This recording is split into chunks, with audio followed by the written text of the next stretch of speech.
The word alone brings a rush of adrenaline, twisting trails of smoke, machine guns blazing, and two pilots locked in a deadly dance where only one makes it home. But here's the truth most people miss. Those victories, the ones that turned ordinary men into legends, weren't won by luck or guts alone. They were built on tactics, calculated, refined, and tested in the fire of war. During World War II, just 3% of fighter pilots became aces, 5 or more confirmed kills. Yet that tiny fraction accounted for half of all air-to-air victories. Half. That number tells you everything you need to know about air combat. It wasn't about being fearless, it was about being smart. The best pilots weren't the craziest or the bravest. They were the ones who understood how to use their aircraft like a weapon and their enemy's instincts against him. I've always believed that the sky was the ultimate chessboard. Every move mattered. Every mistake cost blood. And behind every famous ace, from Galland to Johnson to Sakai, was a set of tactics so brilliant they changed how wars were fought. So today, we're diving into the real playbook behind those legendary duels, how the skies of Europe, the Pacific, and North Africa became the ultimate classroom, and how men learned, often the hard way, that survival wasn't about flying fast, it was about thinking faster. This is World War II Dogfights Explained, the greatest fighter duels in the sky. Before the war, most pilots still thought of dogfighting like a bar fight in the clouds, one-on-one, man against man. Whoever had the sharper reflexes won. Teamwork? That was an afterthought. Everyone wanted to be the lone wolf, the ace who bagged the kill and wore it like a Medal of Honor. But when the shooting started over Europe, that idea died fast. Because the Germans, they'd already rewritten the rulebook. In Spain, before the world even knew there would be another world war, the Luftwaffe had quietly been experimenting, learning the difference between a turn fight and a boom and zoom attack. They realized something crucial. In air combat, it's not just about turning tighter, it's about managing energy. And the Messerschmitt Bf 109 was their masterpiece, sleek, deadly, and built for speed. It could dive like a hawk, hit hard, and then climb right back up before the enemy even knew what happened. A single pass, a burst of cannon fire, and they were gone ghosts in the sky. For the Allies, those early months were brutal. British and American pilots found themselves constantly on the defensive, fighting to stay alive more than to win. The only move they had was to break away and turn. It was a solid defensive trick, but that's all it was. They could survive the fight, but they couldn't control it. They were dancing to the Germans' rhythm. I've talked to enough old pilots to know the feeling of being bounced from above never leaves you. One moment you're scanning the horizon, the next your canopy explodes in gunfire and tracer rounds zip past your head, and your only instinct is to yank that stick, roll hard, and pray that your aircraft can outturn the bastard on your 6. The Spitfire and Hurricane could do that. They were nimble, light birds of prey with wings designed for tight turns.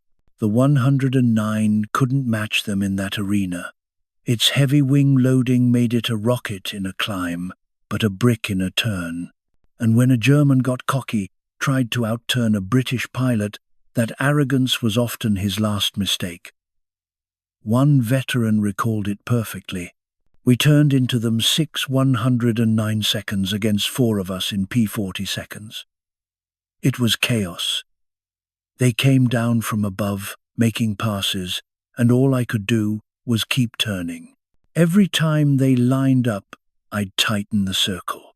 Then one fool tried to stick with me. 2 turns later, I was on his tail. Pulled the trigger, and he went down. That's how quickly life and death swapped places in a dogfight. But war never stays still. By 1943, the balance began to shift. The Luftwaffe was bleeding pilots, experienced ones faster than they could replace them. The Allies, meanwhile, were catching up.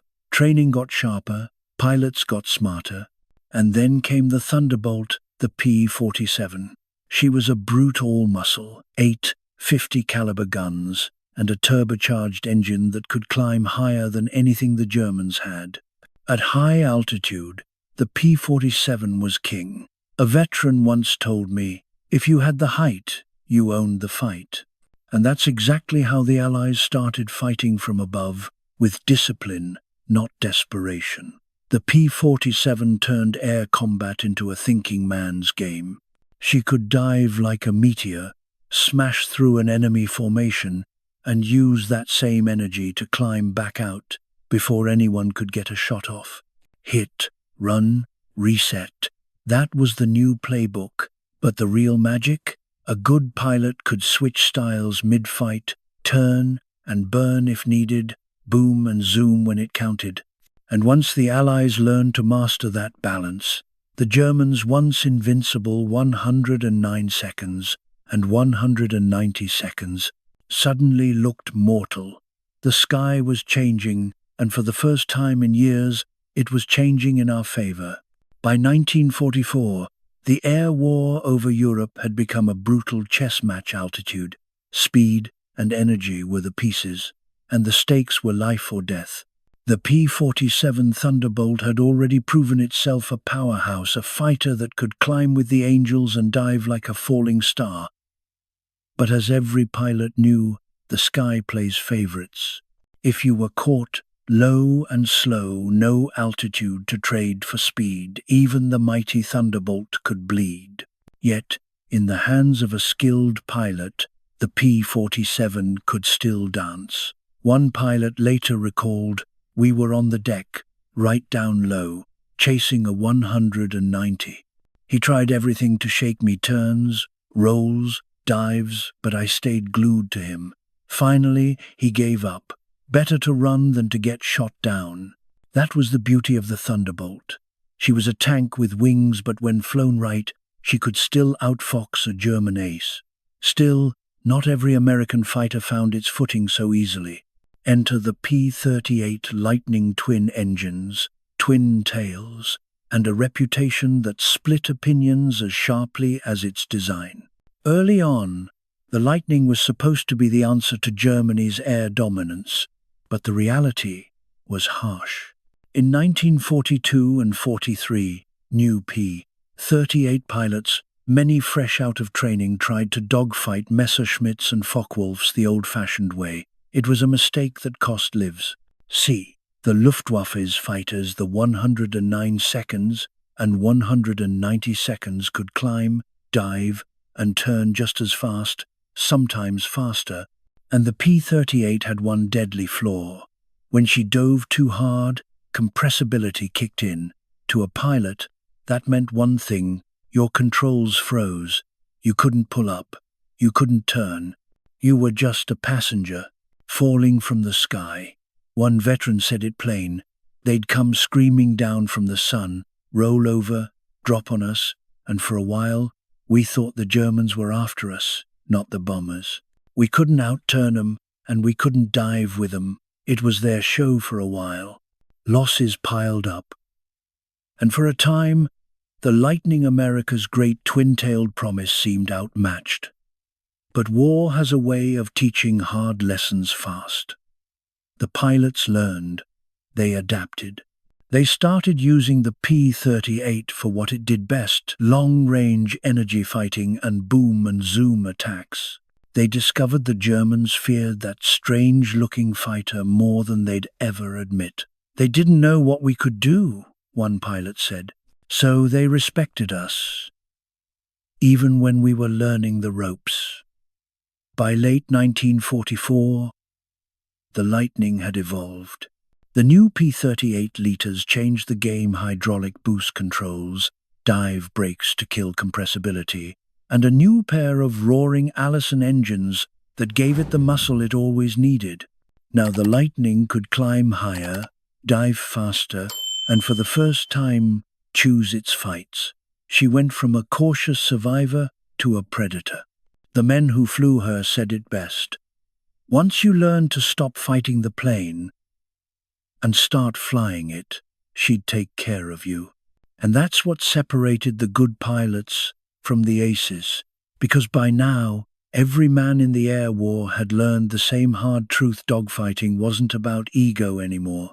It was about adaptation, instinct, and trust in your machine and in yourself. And the pilots who could master both were the ones who came home. By 1944, the P-38 Lightning had gone from a misunderstood experiment to one of the most dangerous predators in the sky. The pilots who once wrestled with her quirks now spoke of her with something close to reverence, the kind of respect a man gives to a beast that's finally learned to trust him. The early Lightnings were stiff. Every roll, every turn took muscle. One veteran put it simply: 1 pound of pressure here meant 1 pound out there. You had to fight the stick. But when the hydraulic boosters arrived, everything changed. After that, he said, 1 pound here meant 16 pounds out there. We could roll faster than a Spitfire or a Mustang. You'd just think about turning, and she'd already be there. Suddenly, the P-38 wasn't just powerful, it was precise. It could hold a slow, stable turn at 72 miles an hour without stalling, something no single-engine plane could dream of doing. And that meant one thing: control. In the chaos of air combat, where a single mistake could send you tumbling into the earth, control was everything. But even with that control, there was one problem that haunted Lightning pilots: the dive. When chasing Germans from altitude, the P-38 had a deadly habit of tucking under and locking up at high speed. The harder you pulled, the less control you had. Every pilot feared that moment when your aircraft stops listening and gravity takes command. Then came the dive flaps, a small invention that changed everything. With the flick of a switch, the flaps deployed in a heartbeat, electric motors snapping open to stabilize the Lightning's descent. Suddenly, when a German 109 tried his classic trick, rolling over, diving for the deck at 450 miles an hour, the P-38 could follow, and for the first time, the hunter couldn't get away. One veteran laughed, remembering it. Man, were they surprised. They'd pull out at 26,000 feet, and there we were, right on their tail. That's when they knew the Lightning had come into its own. By the winter of '44, the P-38 could outturn, outclimb, outdive, and outgun almost anything the Luftwaffe put in the air. The pilots knew it too. Confidence replaced caution. Jim Byers, a seasoned ace, told the story best. They were above us, maybe 2,500 feet. We were in a hole in the overcast. I looked up, saw them getting lined up in echelon, so I said, "To hell with it," and took my flight straight through the middle of them. The Germans scattered. 11 P-38 seconds went up against 14 Messerschmitts, and when the smoke cleared, the Americans had shot down every one of them. Not one Lightning lost. Byers said, "You can't just sit there and wait. If you do nothing, you get hurt. But if you make a move, even if it's wrong, you can change it." That's the difference between dying and surviving. That mindset, that bold, aggressive instinct turned the P-38 into one of the war's most feared hit-and-run fighters. When the Lightnings started a fight from above, they came down like thunder. One pilot remembered, "We looked east 2,109 seconds, dropping on 4 Thunderbolts. We dove in, fast as rain, and by the time it was over, we'd shot down 8 of them. It all happened in seconds. You're scared, sure, but not panicked. That's the line that keeps you alive." The Lightning had finally earned its name: fast, fierce, unpredictable. And for the first time in the war, American pilots in Europe no longer felt like the underdogs. They owned the sky. Every pilot who's ever faced combat will tell you courage isn't the absence of fear. It's flying through it. One veteran said it best: Anybody who says they aren't scared, they're useless. Because the only men worth a damn up there are the ones who feel fear and do it anyway. By 1944, that fear, that razor's edge between life and death, was everywhere in the skies over Europe. But something new had just arrived to tilt the balance for good. The P-51 Mustang, sleek, fast, and elegant, the fighter that finally gave the Allies what they'd been waiting for. A machine that could do it all. Before the Mustang, every aircraft had a trade-off. The Thunderbolt was tough but slow to climb. The Lightning was powerful but complex. The Spitfire was agile but short-legged. But the P-51, she climbed like a homesick angel. She could dive with the best the Luftwaffe had. She could fly farther, fight longer, and outturn nearly anything that dared to meet her head-on. And when she showed up, the Germans didn't know what hit them. They were caught flat-footed, one pilot said. The 51 seconds came screaming in, dropped their tanks, and tore them apart. They just couldn't shake us. For the first time in years, it wasn't the Luftwaffe dictating the fight, it was the Americans. From the Channel to Berlin, the hunter had become the hunted. By late 1944, the air war wasn't about brute strength anymore, it was about position, awareness, and adaptability. Every fight began as a contest for altitude, for that precious advantage that could decide everything before a single bullet flew. In the early days, the Germans had ruled that domain with their tight formations, disciplined energy fighting, and deadly precision. But by the end of the war, the tables had turned. The new Allied fighters P-47 seconds, P-38 seconds, and now the legendary P-51 seconds could meet the Luftwaffe on any terms. Turn fights, hit and run, climb or dive, it didn't matter. That versatility spelled the end of the German fighter force. By 1945, the Luftwaffe was fighting ghosts, outnumbered, outtrained, and outgunned. But even with better machines, one truth never changed.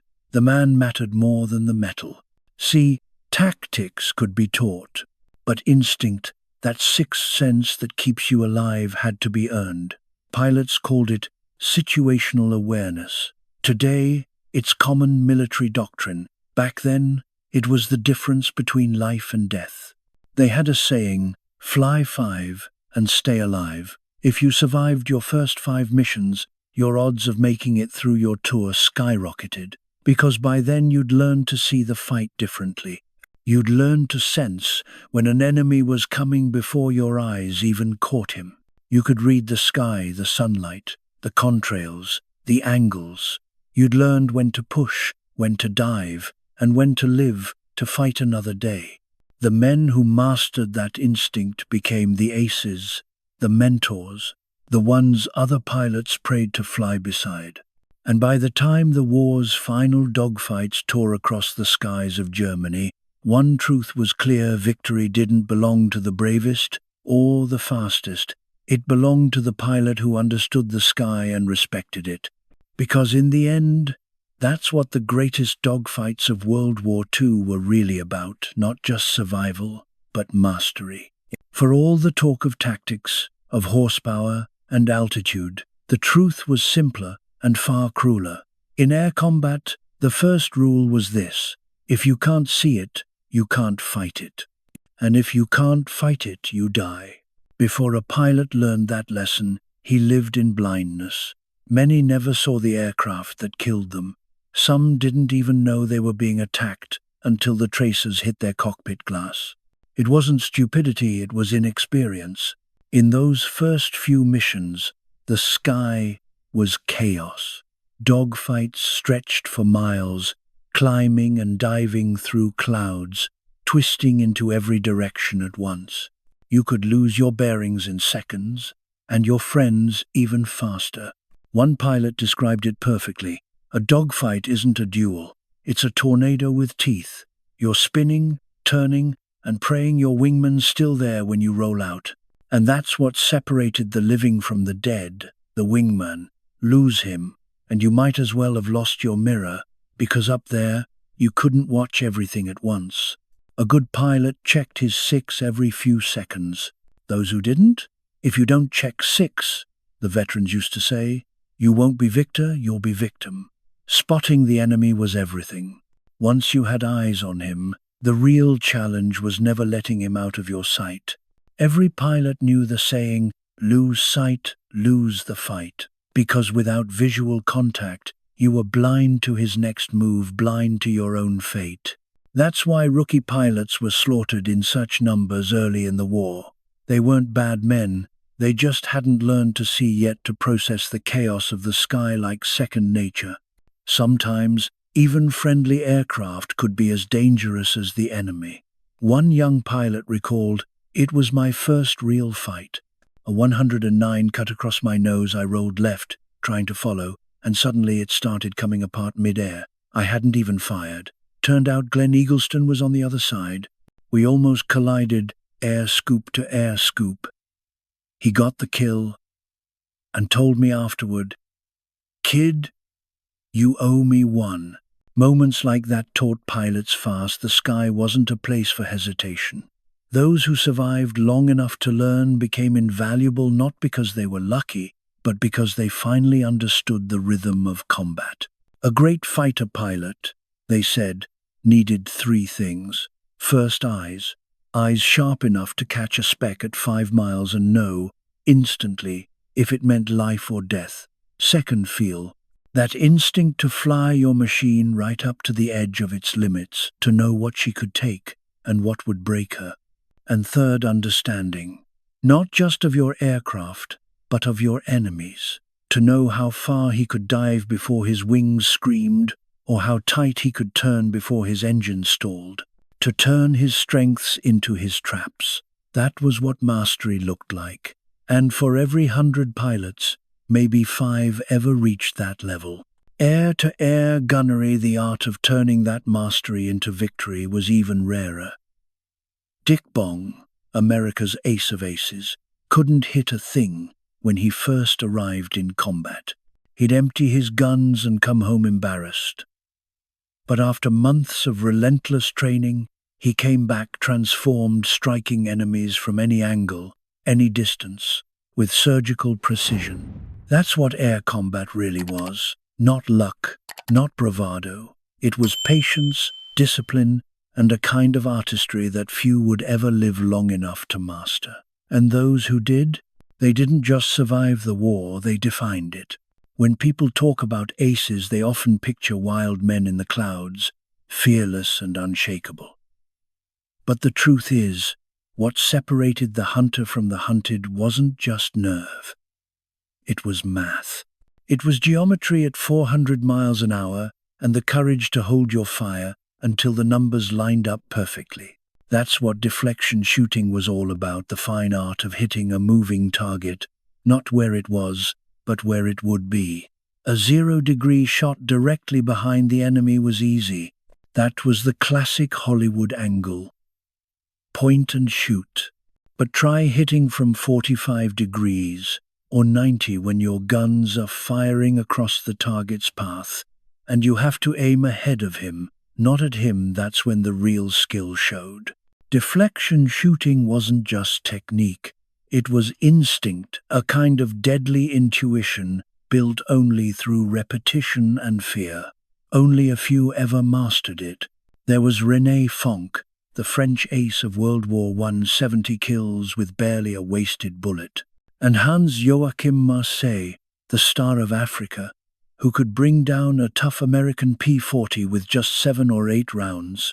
He didn't just shoot, he painted in the air, with tracers as his brush.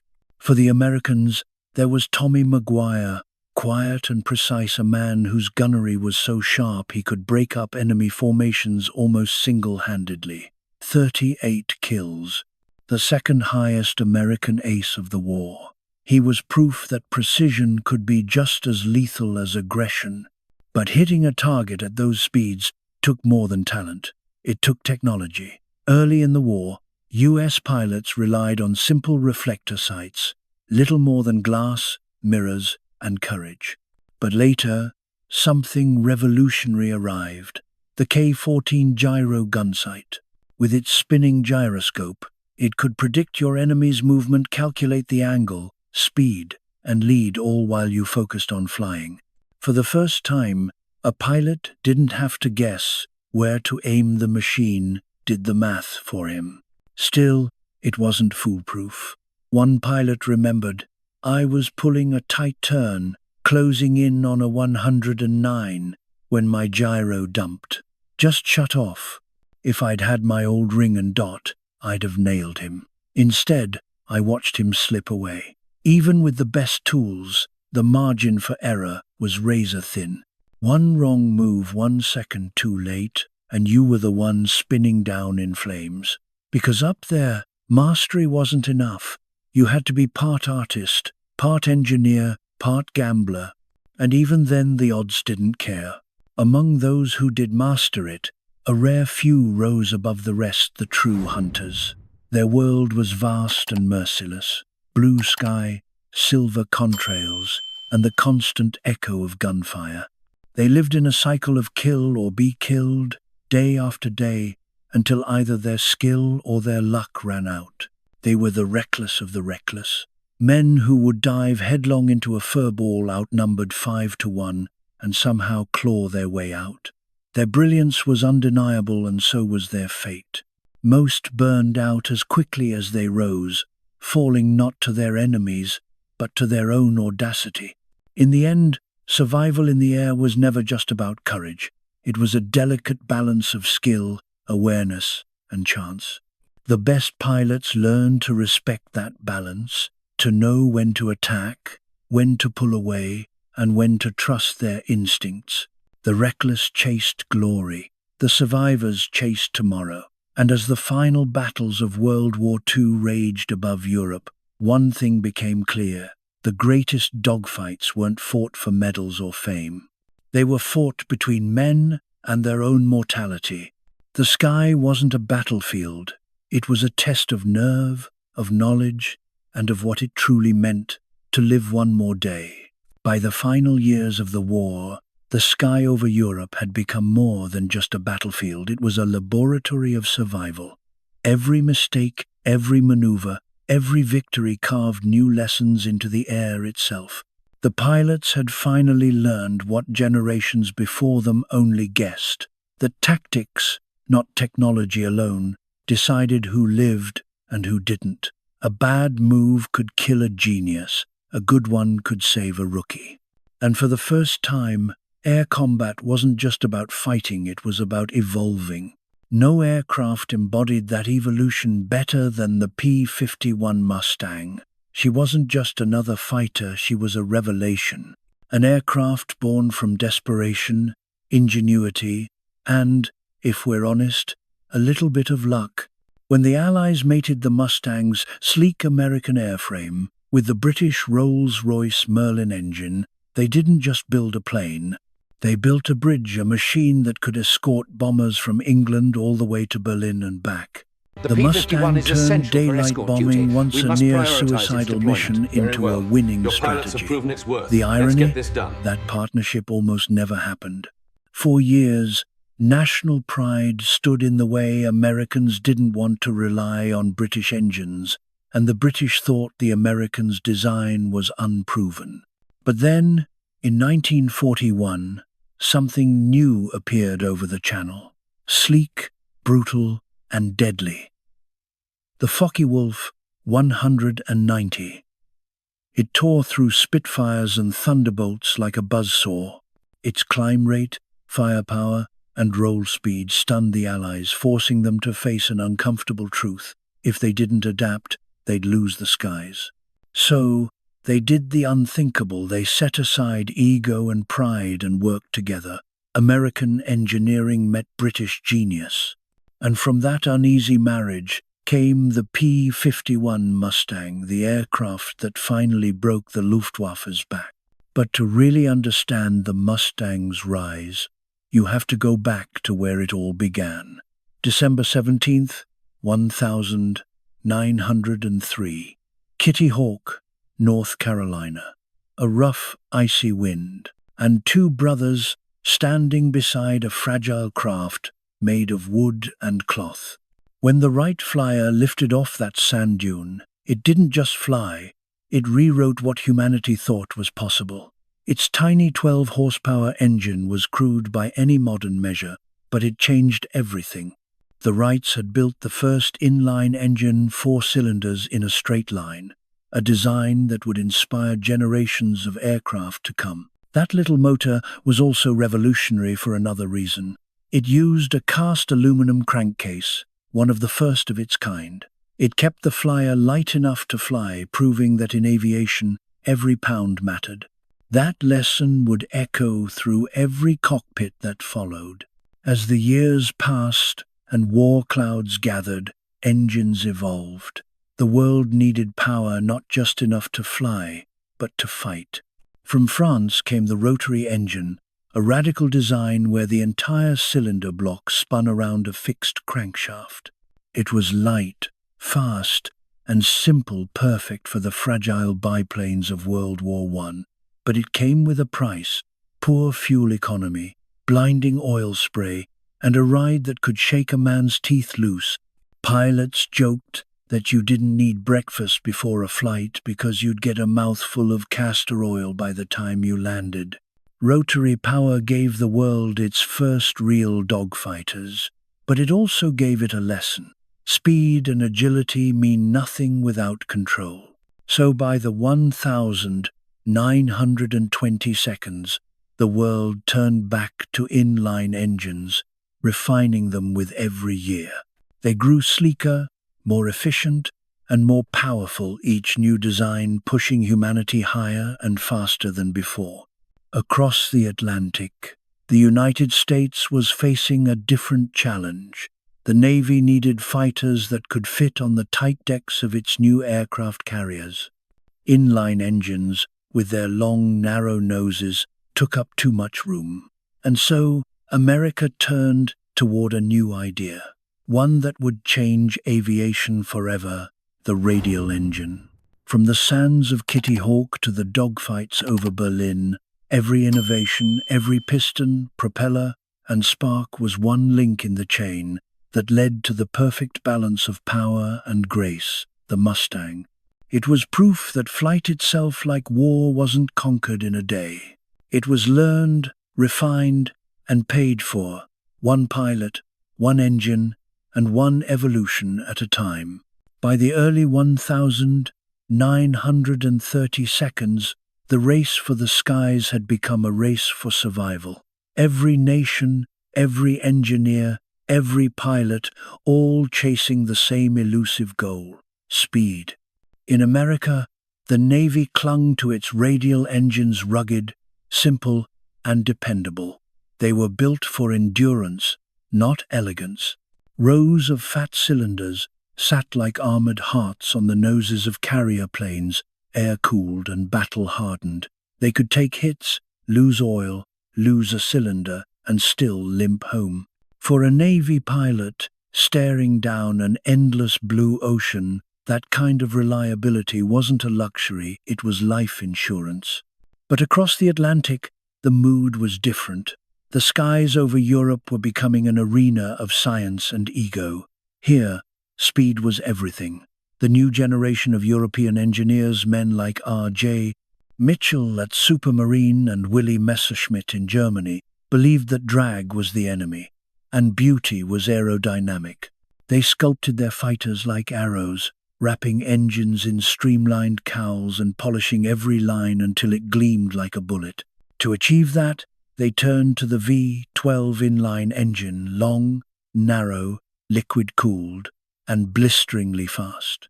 The trade-off was fragility. A single bullet through a coolant line could turn a masterpiece into a coffin. But as one German test pilot put it, you can't win a fight if you're not fast enough to get there. And he was right. When the Spitfire, Hurricane, and Bf-109 took to the air, they redefined air combat. They weren't just machines, they were philosophies. The Spitfire, graceful and precise. The 109, vicious and mechanical. Both built around engines that pushed the limits of physics.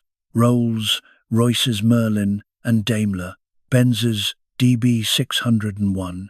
Then came 1940, the year the world held its breath, the Battle of Britain. Hitler's Luftwaffe descended over the English Channel, expecting an easy kill. Goering promised to crush the RAF in weeks, to burn London to the ground and clear the skies for invasion. But the young British pilots, many barely out of school, had other plans.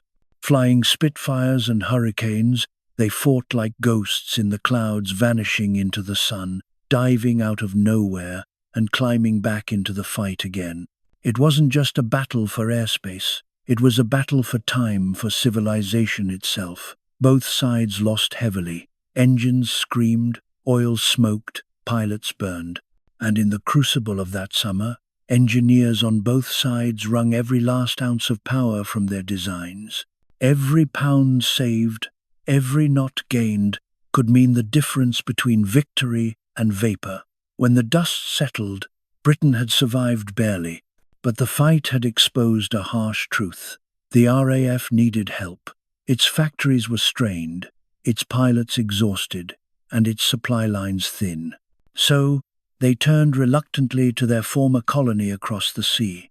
The British Purchasing Commission arrived in the United States with a simple request: we need fighters fast. But America's offerings weren't built for the high-altitude duels of Europe. The US military had invested in the wrong kind of power radial engines, optimized for durability, not speed.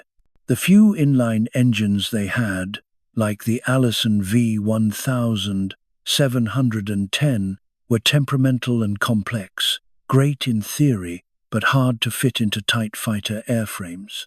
The P-38 Lightning could handle it: twin booms, twin engines, room for the big turbochargers. But she was too large, too heavy for the knife fights over France and Germany. The P-39 Airacobra and P-40 Warhawk were smaller, but both lacked the turbochargers that gave the Allison its full potential.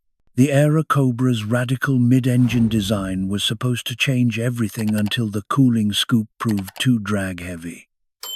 The engineers cut it, along with the turbocharger. A fatal compromise. The Warhawk was simpler, sturdier, a soldier's airplane, but above 15,000 feet, she was gasping for air while her German rivals thrived. The British bought some anyway, calling them Tomahawks, using them mostly for ground attack, but they needed more. They needed a true high-altitude fighter, one that could chase the enemy from the Channel to the heart of Germany and bring its pilot home alive. And that's when North American aviation stepped forward. When the British asked them to build the Warhawk under license, NAA President Dutch Kindelberger made a gamble. He looked them in the eye and said, "Give me 120 days, and I'll give you something better." No one could have predicted how right he was. What followed was a story of bold promises, sleepless nights, and impossible deadlines, the birth of an aircraft that would change the balance of power in the sky. An airplane born not out of comfort or complacency, but out of desperation. The aircraft that would carry the Allies from the white cliffs of Dover to the blackened ruins of Berlin. The North American P-51 Mustang. And this is where the story truly takes flight.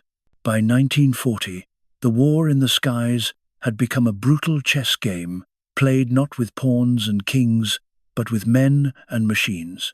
Each move, each innovation, each decision made in a boardroom or a hangar decided who would live to see another dawn.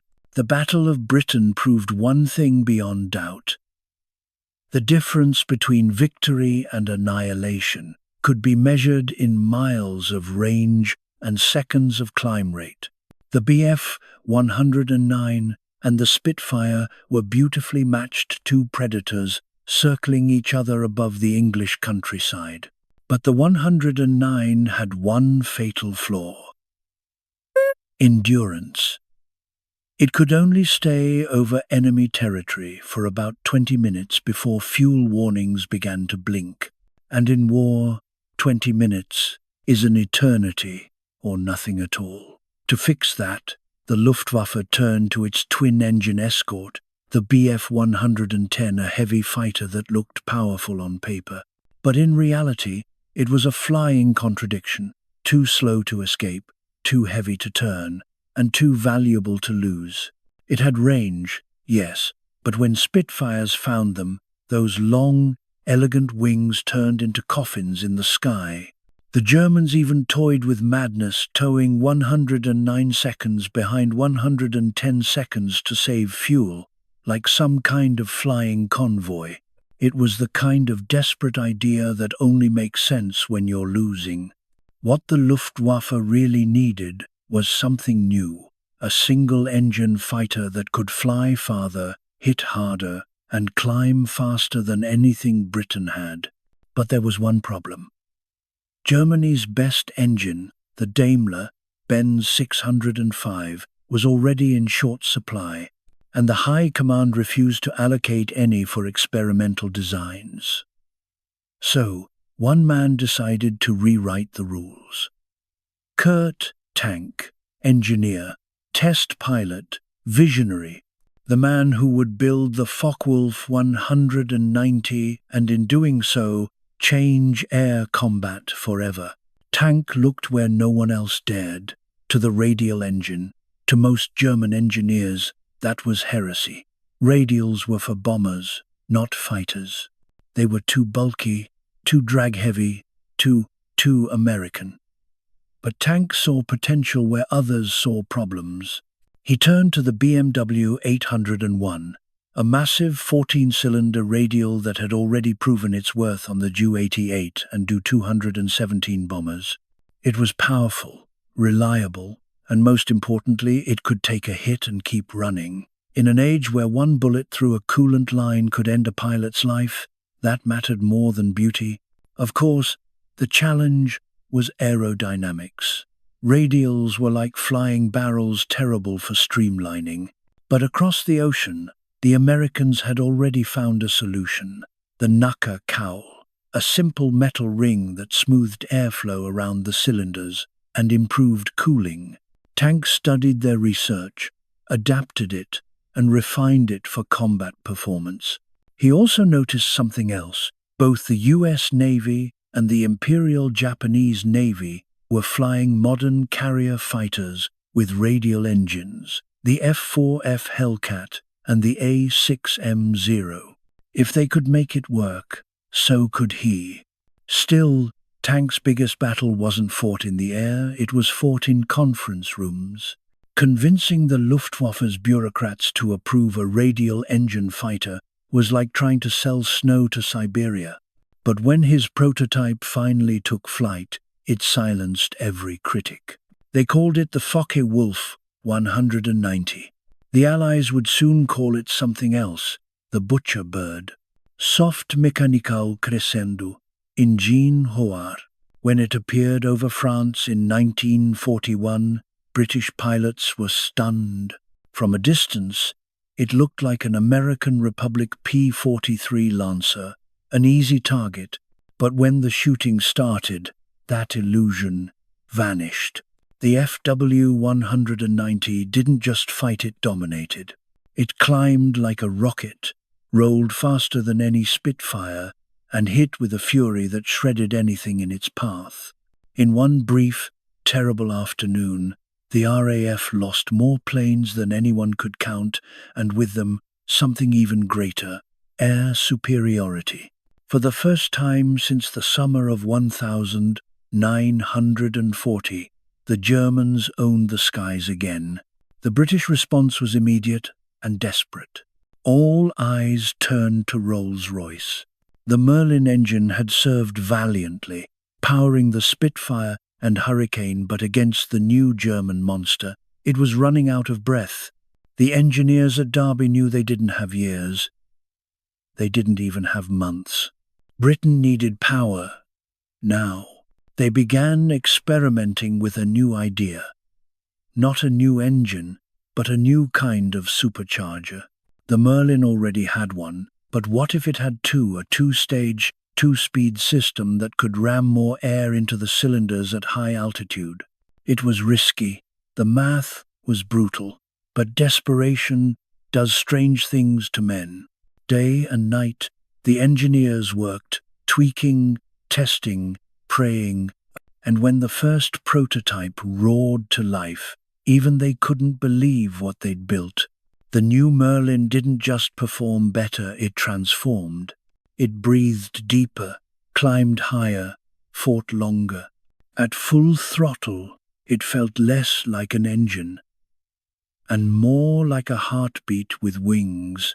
That two-stage supercharged Merlin would become the soul of a new generation of Allied fighters and, eventually, the power behind the most feared escort in the war, the P-51 Mustang.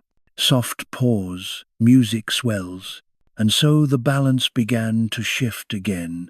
Germany had the butcher bird, but the Allies were about to unleash the thoroughbred that would chase it from the white cliffs of Dover to the ruins of Berlin. Because in the end, war in the air was never just about horsepower or design. It was about evolution, and those who dared to adapt fastest ruled the sky. By 1942, the skies over Europe had become a brutal mirror, every advance met by an equal and opposite countermeasure. The Spitfire, Mike 9th, born from sleepless nights and desperate engineering, finally took flight. It carried the new double-supercharged Merlin, the same engine that would later define the next great evolution in air power. And when that new Spitfire met the Focke-Wulf 190 head-on, the world held its breath. The two aircraft were equals, a perfect balance of design and destiny. Captain Eric Brown, one of the RAF's finest test pilots, was given a chance to fly both. He would later recall that duel in the way soldiers remember miracles. "I wasn't frightened," he said. "I knew what his aircraft could do, and I knew what mine could do. We danced above France, neither gaining, neither losing. Then, low on fuel, we just waggled our wings and parted ways. That's when I knew this wasn't just a good fighter. It was a masterpiece." The RAF had finally leveled the playing field. But in war, balance is never enough. You don't win by keeping up. You win by leaving the enemy behind. Soft music rises, piano notes under narration. Across the Atlantic, that edge was being forged in silence. North American aviation, once tasked to simply build someone else's design, the P-40 Warhawk had instead chosen rebellion. Its president, Dutch Kindleberger, promised the British Purchasing Commission something bold. "Give me 120 days, he said, "and I'll give you a better fighter." And he did.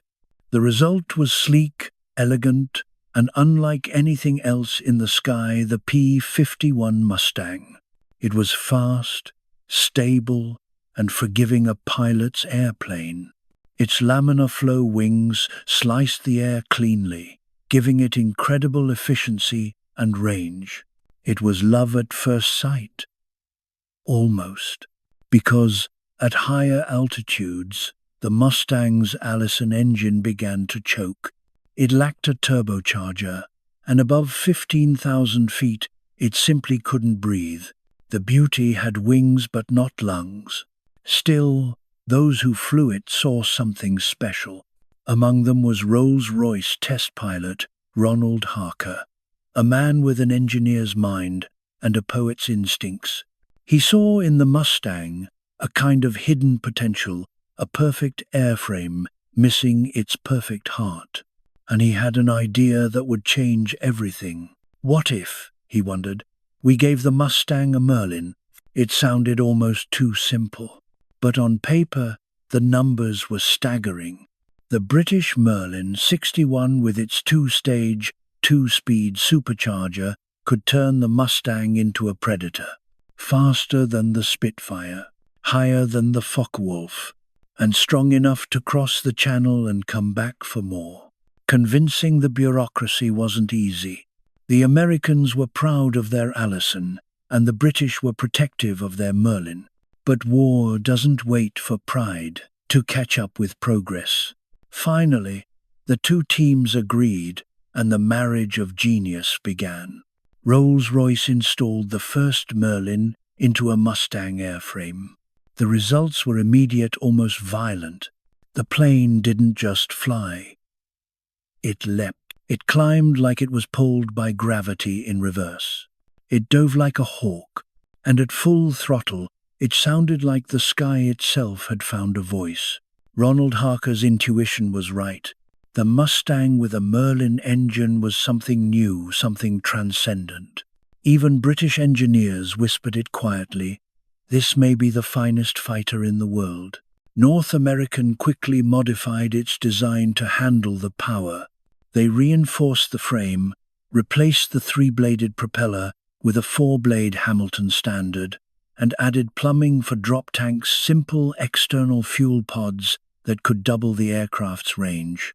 That single change, the ability to fly farther, would alter the course of the air war over Europe. Packard Motor Company in Detroit took up production of the Merlin under license, naming it the V1650.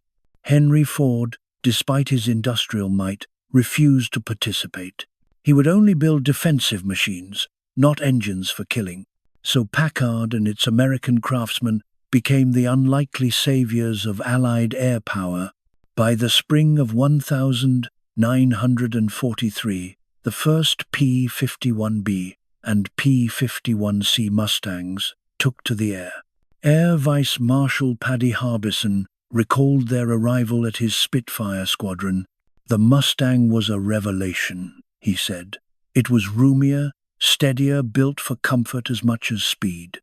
The Spitfire could turn tighter, yes, but the Mustang could go farther. And if you can't reach the fight, what good is your fighter?" The timing couldn't have been better. By 1943, the skies above Europe were filled with American bombers, B-17 seconds and B-24 seconds, trying to hammer Germany's industrial heart into dust. But the Luftwaffe was tearing them apart.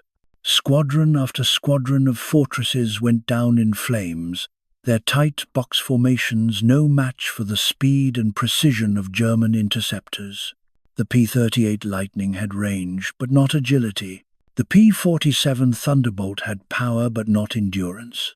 The bombers needed a guardian, a fighter that could fly to Berlin and back without running out of breath. And at last, the answer was ready.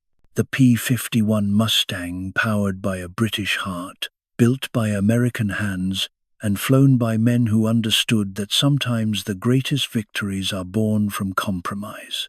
The Mustang didn't just level the playing field, it rewrote the rules.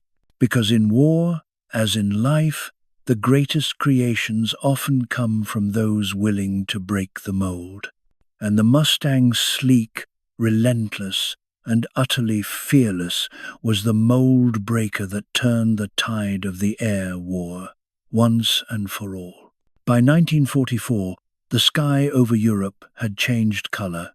Once painted by black crosses and contrails of German fighters, it now shimmered with silver wings and white stars. The P-51 Mustangs. They had arrived just in time, with drop tanks under their wings and a new fuel cell tucked behind the pilot's seat. These machines could finally do what no Allied fighter had ever done before: fly all the way to Berlin, protect the bombers, fight the enemy, and still make it home. And when they came like vengeance with wings. The Luftwaffe had ruled the skies for 5 long years, but now, for the first time, the hunter was being hunted. The FW-190 Kurt tank's pride, his butcher bird, began to struggle at high altitude, where the bombers roamed. So, in a desperate bid to adapt, Tank re-engineered his fighter, trading its tough BMW radial for a liquid-cooled inline engine. The result was the long-nosed Dora, a beautiful, deadly machine that could finally meet the Mustang head-on. Even so, it was already too late. The Allies had momentum in war. is a force as unstoppable as gravity. The Mustang itself was evolving. Every pilot who flew it left fingerprints on its design, a tweak to the guns here, a new canopy there. The British replaced the old cockpit with a Malcolm hood, giving pilots a clearer view. North American followed up with the P-51D, sporting a full bubble canopy, a pilot's dream 360 degrees of pure situational awareness. Its armament was upgraded to 6 50 caliber Browning machine guns. The jamming problems that plagued early models were gone, and with them, any doubts about the Mustang's bite. Even the dorsal fin, that small, unassuming ridge on the tail, became a symbol of refinement, balancing power with grace.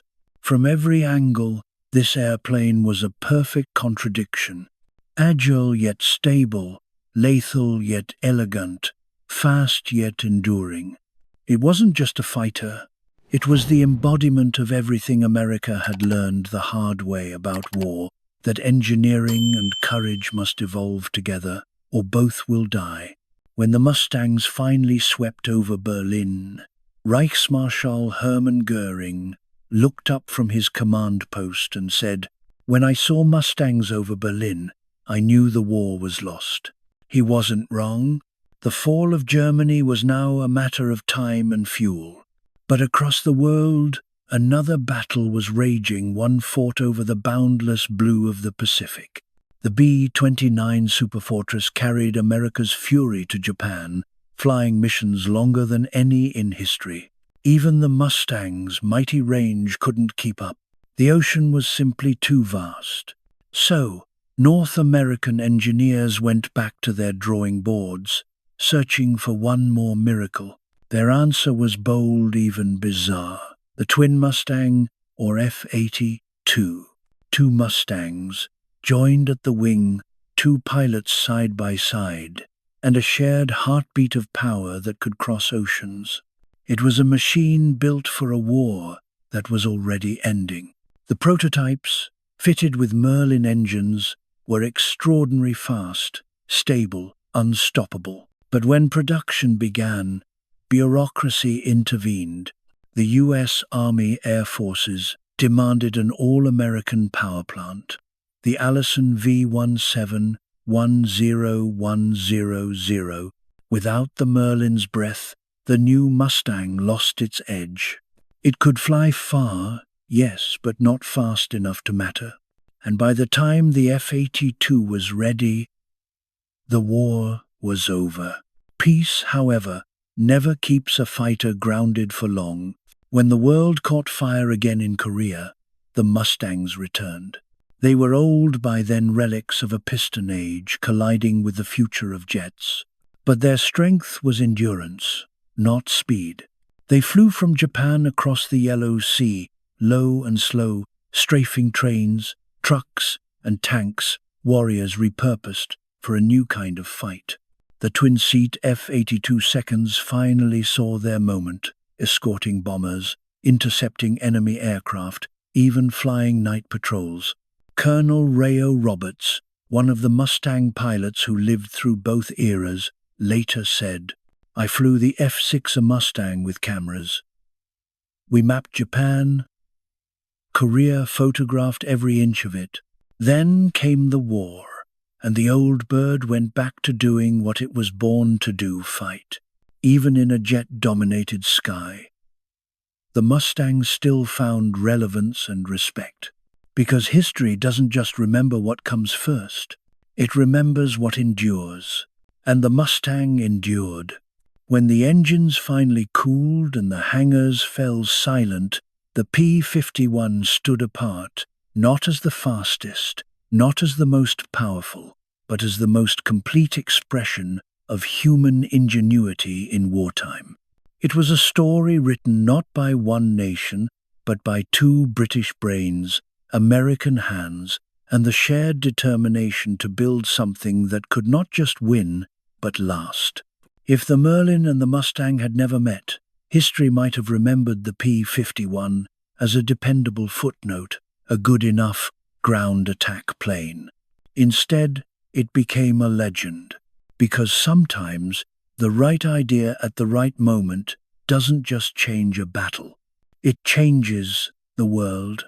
And in that roar, deep, confident, unmistakable, you can still hear the heartbeat of freedom. The P-51 Mustang, the machine that gave the sky back to the Allies. From up high, war almost looks clean. You don't see faces from 10,000 feet. You don't see fear. You don't see a kid crying over what used to be a house. From the air, Italy is just a map. Mountains, valleys, rail lines. A river that sucked in Hannibal's elephants. A volcano that ate Roman legions. History has always bled here, and in 1944, it was about to bleed again. That's the first hard truth the pilots of the 57th Fighter Group will tell you. The ground war is somebody else's nightmare. The only war that makes sense to them is the air war, because the air war follows rules. You study a target. You brief. You take off. You hit it. You come home. If you're lucky, you look down at Italy from a Thunderbolt and you can literally see what matters and what doesn't. Some hilltop villages look untouched, still clinging to the ridgelines like they've been hanging there since Caesar. Those places? We leave them alone. But a rail yard feeding German armor? A bridge moving fuel and ammo to the Gustav Line? A train headed toward Anzio with replacement troops for the Wehrmacht? Those we erase. And that's the piece most people don't understand. By 1944, air power wasn't about glory in the clouds anymore. It was about cutting the arteries. The story of how that worked starts in one ugly place. Corsica. Corsica is not paradise. It's wind and malaria and rock. An island 60 miles off Italy's west coast that looks like it was built to break men. But in early 44, it's also the closest thing these pilots have to a home. Alto Air Base. From the ground, it's just pierced steel planking laid over dirt. But to them, it's a country club compared to what they've lived through. Tents in the desert of North Africa, dust in Tunisia, mud in Sicily, airstrips that moved every few weeks because the front was moving every few weeks. 58 moves in 2 years. Now they're 20 minutes from Germany's front line in Italy. And for once, they can sleep in the same cot 2 nights in a row. Here's the other thing about Alto. No one here is old. The men running the war in the air are 22, 23, 24. And they're on their 150th, 180th, 200th mission. You hear those numbers and you realize something important about this stage of the war. Survival itself has become a credential. You talk about air power? Out here, air power has names and faces. You mean people like Major Francis Spanky Mandanda Operations Officer, barely old enough to rent a car in peacetime America, already past 170 combat sorties and pushing for 200. 22 years old. Or Captain Howard Hickok, flight lead. Took 30 days back in the States, got married, came right back. 23. And then there's Gil Wyman, Louisville, Kentucky. 24 years old, Lieutenant Colonel. That's not a typo. He signs his letters, "Command me." People call him the old man. These guys are the brass here. And I'll be honest, I think about that a lot. Because when you watch them talk in the morning, all you see are kids with sunburn and dirty flight suits. But when they strap in, they become the blade that's opening Germany's throat in Italy. Let's walk with them through one morning. It's Sunday. Doesn't matter. Sunday is Tuesday, is Friday, is whatever. War erases calendars. Engines start warming at dawn. You can hear the crew chiefs outside before you're even awake, tapping panels, checking lines, talking to the machine like it's alive. For them, it is. And then briefing. This is not some clean map-room scene from a Hollywood movie. There's no polished table, no perfect chalkboard. It's guys sitting on bomb crates, helmets on their knees, flipping through their little escape kits, fake money, maps, instructions in Italian in case they get shot down behind the lines and have to talk their way out instead of die. And here's where the why matters. Because a lot of people think fighter pilots, they just go look for Germans and shoot them. Not anymore. By early 44, our ground troops in Italy are stuck, hard stuck. The Gustav Line has stopped the US 5th Army and the British 8th Army cold. We've got over 100,000 men basically pinned in place at Anzio, and the Germans are feeding that fight day and night. Fuel, ammo, reinforcements, food. We tried the obvious move first. March 15. Casino. We bombed the town flat. Absolutely leveled it. Didn't work. Infantry still couldn't push through. Because rubble is still cover, and the Germans were dug in like ticks.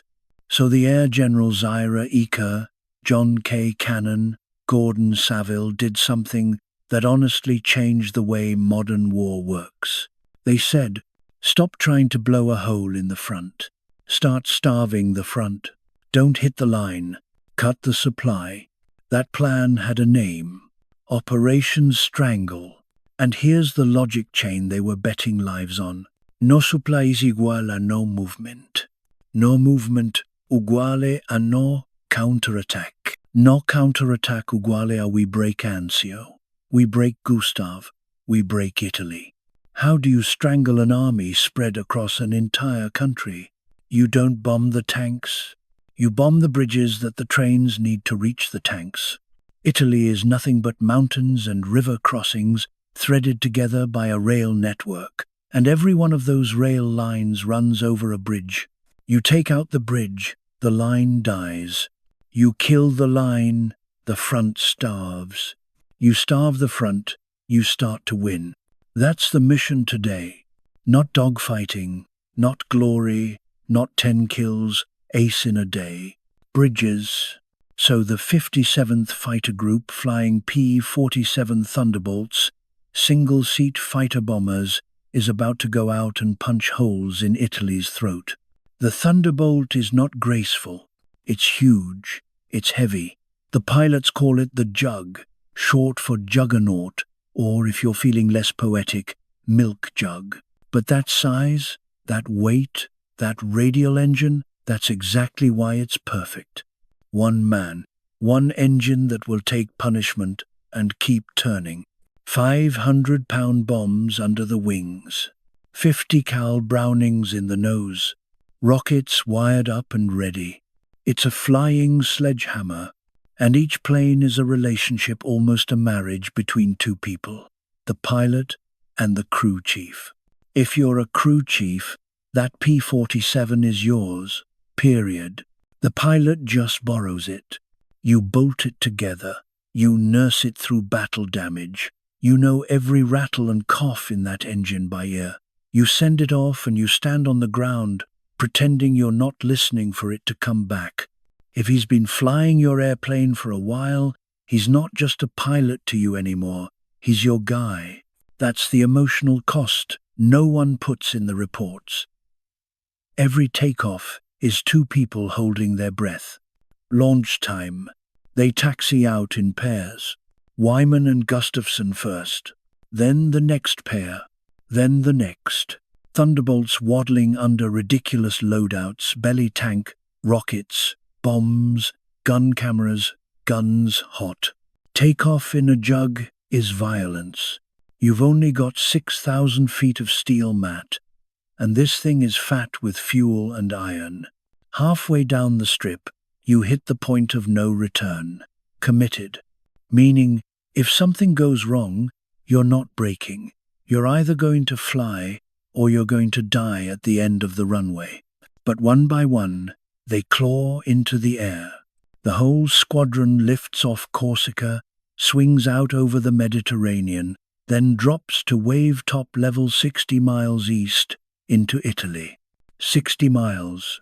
That's nothing in a Thunderbolt. That's breakfast. But here's what's insane. As soon as they hit the coastline, they're not over the front. They're already 150 miles behind it. Read that again. They're not just supporting the infantry. They're behind German lines, hunting the arteries that feed the infantry. This is air power the way the generals now imagine it, not close support, but surgical strangulation. They go low through mountain valleys, then climb hard through broken cloud, looking for their first target, a rail bridge in a ravine that looks exactly like every other ravine in Italy. And now we're in the part of the job nobody romanticizes. Because hitting a fighter with machine gun fire in a turning engagement at 300 miles an hour? That's hard, sure. But dive bombing a narrow bridge in a canyon from 10,000 feet, through flak, with no bomb sight, just your eyes, your instinct, and a stopwatch in your head, that's borderline impossible.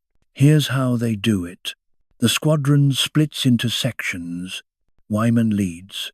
The others stack behind him in loose string, one after another, 2-second spacing. They make a pass over the bridge first, not to bomb, just to mark it in space. There it is. Then they loop out, line up on the opposite heading. That way they're not predictable.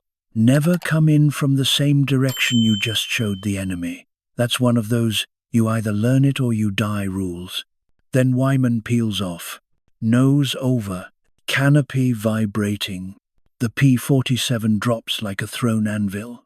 No fancy Norden bomb sight. No bombardier. It's just you, a throttle, a stick, and the right moment to pickle. You watch the bridge grow in the glass. You ride the slipstream. You hold it a half-second longer than feels sane. Bombs off. And here's the part we almost never say out loud. That drop can black you out. Blood leaves your head in the pullout. The world goes grey, then black. You can't see.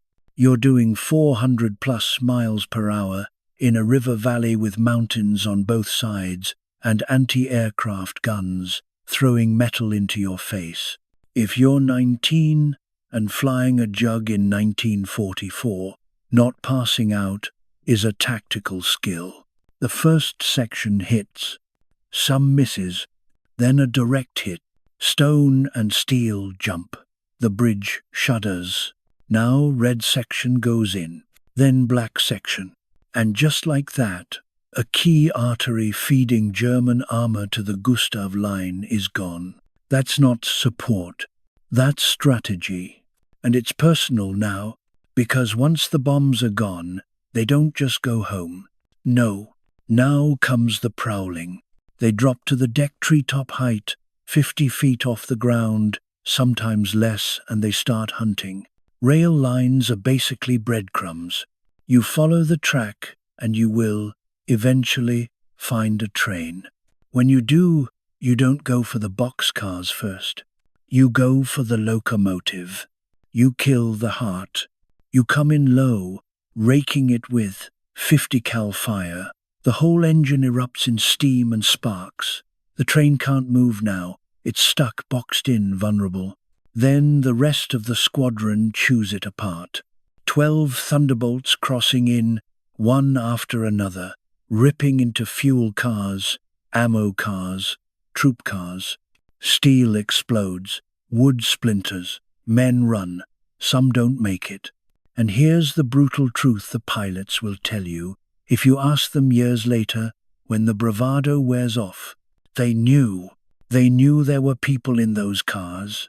They knew they were killing supply. And also killing whoever happened to be standing in the wrong place when American 50 seconds hit.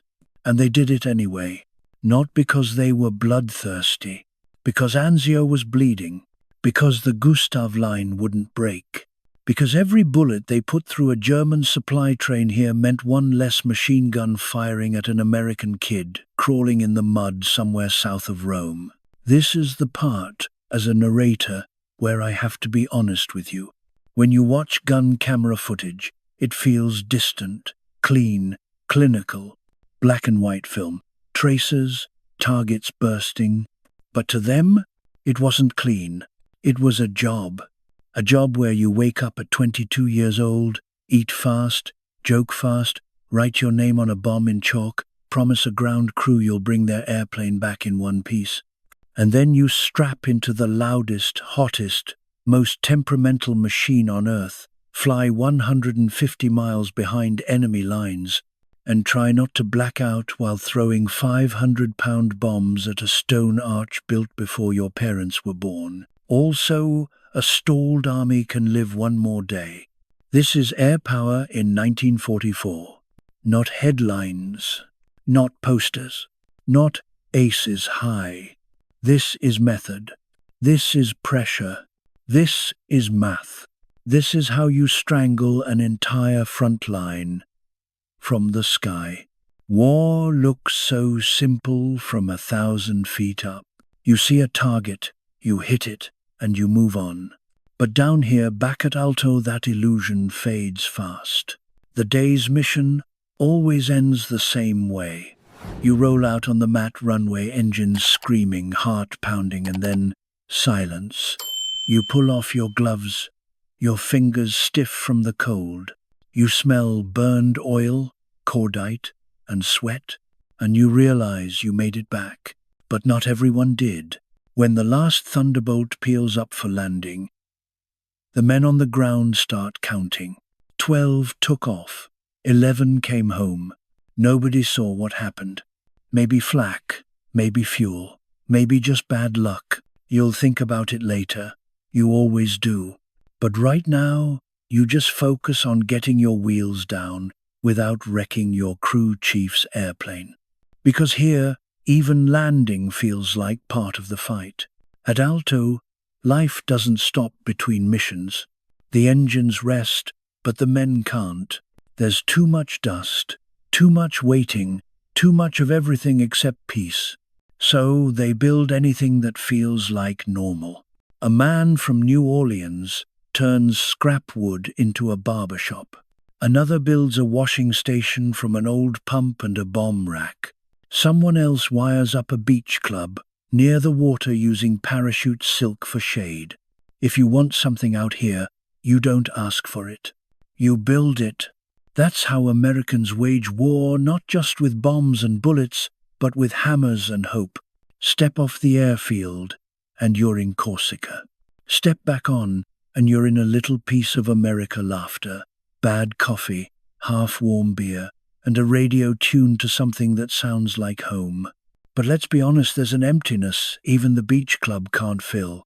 You can build all the makeshift houses and poker tables you want, but what you really want, you can't build. A quiet life, a family, time. Those things are on hold indefinitely. So the pilots fill the silence the only way they know how, with more flying. Because when you're in the air, you don't feel the weight of the days slipping by. You're not counting birthdays or wondering where your youth went. You're just alive. Back in the sky, you're back in control.